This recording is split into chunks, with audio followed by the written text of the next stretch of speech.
All right, here we are again. We're out here at Lot 36. Thank you again for coming and visit Heritage Builders.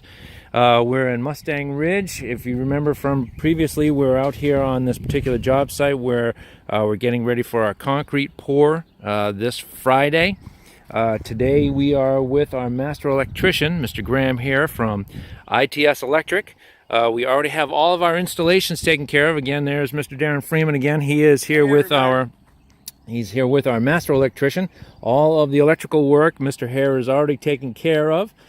So what we're doing now is we're just making some sanity checks to make sure everything's all set, so we know that when that concrete gets poured, all the plugs will be where they're supposed to be, all the runs will be where they're supposed to be, so that way everything is taken care of exactly how the homeowner should like to see it. So there you go, Graeme. What you got? 28-1. All right, so what you're looking at here is the intention is they're going to be putting in some electrical outlets that will be embedded in the concrete. You can see here that Graeme has run his conduit underneath the rebar so that everything is properly secured in the concrete.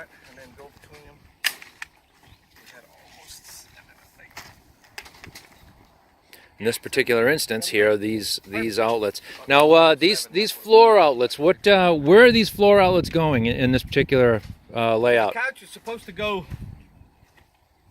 The couch is supposed to go in the center. These are supposed to be on the end under the table. So if you want lamps.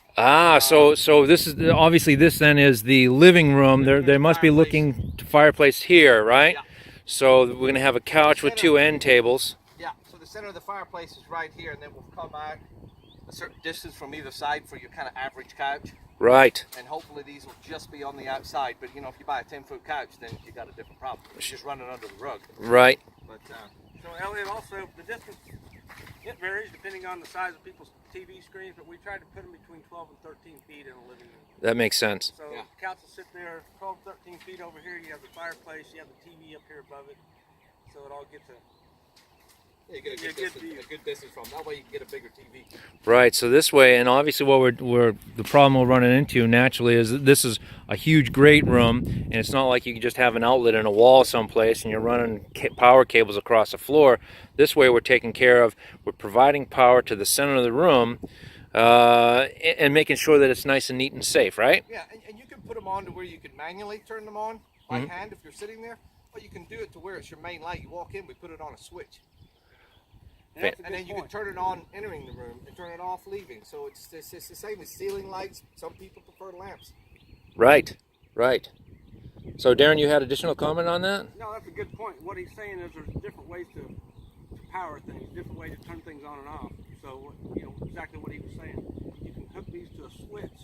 They can be plugged into your lamp where you don't have to fight the lamp trying to find it. You can just walk by and switch and do the same thing. Yeah, in and out of the room. Right, that makes perfect sense. Now, so I'm assuming that in this particular phase of the project, we just make sure all the electrical that needs to be properly positioned, that's going to have to run under the concrete. We take care of this as this phase.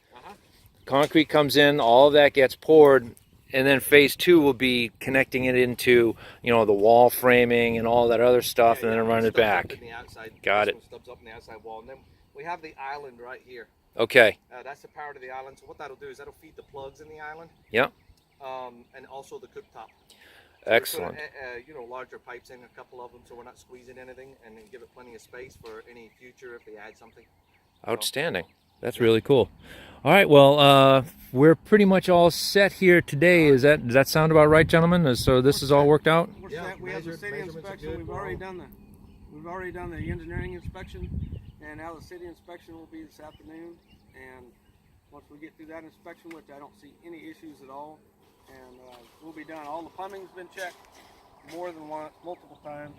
All the electrical has been checked several times. We're good to go. We'll be pouring in the morning. Excellent. Well, there you go, folks. We're all set with all of our electrical and all our plumbing.